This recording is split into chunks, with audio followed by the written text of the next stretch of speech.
आज हम आपको 9th में हिंदी काव्य खंड के कबीरदास साखी नामक पाठ को पढ़ाएंगे।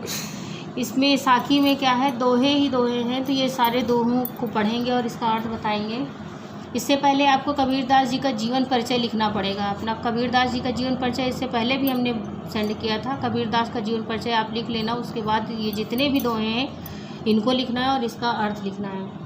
लिखा है कि सतगुरु हमसे रीझ करी, एक कहा प्रसंग, बरस्या बादल प्रेम का, बीज गया सब अंग। इसमें कबीरदास जी कहते हैं कि सतगुरु ने मेरी सेवा भावना से प्रसन्न हो करके मुझे एक ज्ञान की बात समझाई है। कबीरदास जी कहते हैं कि सद्गुरु ने मेरी सेवा भावना से प्रसन्न होकर मुझे एक ज्ञान की बात समझाई है, जिसे सुनकर मेरे हृदय में ईश्वर के प्रति सच्चा प्रेम उत्पन्न हो गया है। वो अब मुझे ऐसा प्रतीत हो रहा है मानो ईश्वर प्रेम रूपी जल से भरे बादल बरसने लगे हों और उस ईश्वरीय प्रेम की वर्षा से मेरा एक एक अंग भीग गया हो।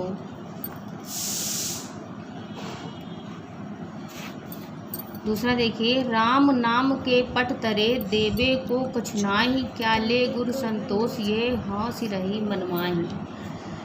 संत कबीरदास जी कहते हैं कि गुरु ने मुझे ज्ञान दिया है, गुरु ने मुझे ज्ञान दिया है, राम नाम का महत्व समझाया है। इस अमूल्य ज्ञान के बदले मेरे पास कोई भी ऐसी वस्तु नहीं है जिसे मैं अपने गुरु को गुरु दक्षिणा के स्वरूप देकर स्वयं संतुष्ट हो सकूं, क्योंकि गुरु को गुरु दक्षिणा देकर संतुष्ट होने की अभिलाषा जो मेरे मन में है वो मेरे मन में ही रह गई, क्योंकि ज्ञान से बड़ा कोई दान नहीं है।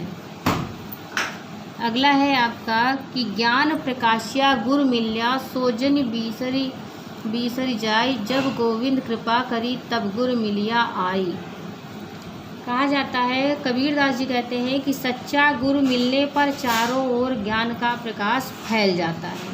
सच्चा गुरु मिलने पर, कबीरदास जी कहते हैं कि सच्चा गुरु मिलने पर ज्ञान का प्रकाश चारों ओर फैल जाता है। इसलिए जो गुरु हमें ज्ञान का प्रकाश देता है उसे कभी भी भूलना नहीं चाहिए, अर्थात हमेशा हमें कृतज्ञ बने रहना चाहिए, क्योंकि ईश्वर की कृपा से ही हमें सच्चे गुरु की प्राप्ति होती है।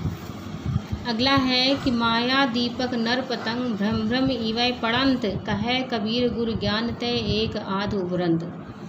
कबीरदास जी कहते हैं कि जिस प्रकार कीट पतंगे दीपक के प्रकाश से आकर्षित होकर जल जाते हैं, मर जाते हैं, ठीक उसी प्रकार मनुष्य भी माया मोह के बाहरी आकर्षण पर मुग्ध होकर नष्ट हो जाता है, मर जाता है। केवल गुरु से प्राप्त ज्ञान ही हमें इस माया मोह के बंधन से मुक्त कर सकती है, हमें बचा सकती है, किंतु गुरु के द्वारा दिए गए ज्ञान से सभी नहीं बचते हैं। कोई ही ऐसा एक आध व्यक्ति होता है जो गुरु के ज्ञान से अपने आप को बचा लेता है, मोक्ष को प्राप्त कर लेता है और जन्म मरण के बंधन से मुक्त हो जाता है। अगला है, जब मैं था तब गुरु नहीं, अब गुरु हैं हम नाही, प्रेम गली अतिशा करी, तामे दोना समाई।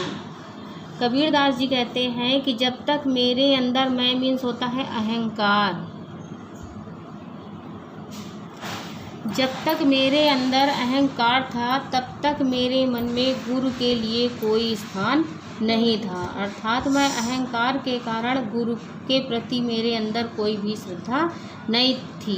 किंतु जब मेरे मन में गुरु के प्रति श्रद्धा और प्रेम उत्पन्न हो गया तो मेरा सारा अहंकार नष्ट हो गया।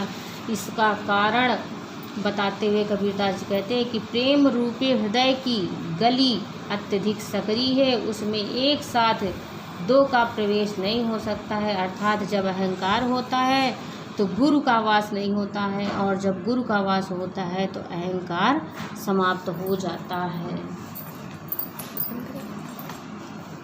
इसकी भाषा क्या होगी, तो भाषा इसमें हो जाएगी सधुकड़ी। अगर इसमें पूछा जाए कि अलंकार क्या होता है, तो प्रेम गली अतिशा करी, तो इसमें रूपक हो जाएगा और अनुप्रास अलंकार भी हो जाएगा। और कबीरदास के जितने भी दोहे हैं इन सब में शांत रस होता है। कौन सा रस होगा? तो शांत रस होगा। ठीक है। अगला है भगति भजन हरि नाव है, दूजा दुख अपार, मनसा वाचा कर्म ना कबीर सुमिर सार। भगति, कबीरदास जी का कथन है कि जीव के लिए परमात्मा की भक्ति और भजन करना एक नाव के समान उपयोगी है। कबीरदास जी कहते हैं कि जीव के लिए परमात्मा की भक्ति और भजन करना एक नाव के समान है। इसके अतिरिक्त संसार में दुख ही दुख है। इसी भक्ति रूपी नाव से सांसारिक दुख रूपी सागर को पार किया जा सकता है। इसलिए मन, वचन और कर्म से परमात्मा का स्मरण करना चाहिए। यही जीवन का सार है, यही जीवन का अर्थ है। इस तरह हमने आपको 6 दोहे जो हैं बता दिए हैं। जहाँ ना समझ में आए उसे आप दोबारा वीडियो रोक के समझने का प्रयास करिए, लिखने का प्रयास करिए, और जहाँ ना समझ में आए आप बात कर लीजिए।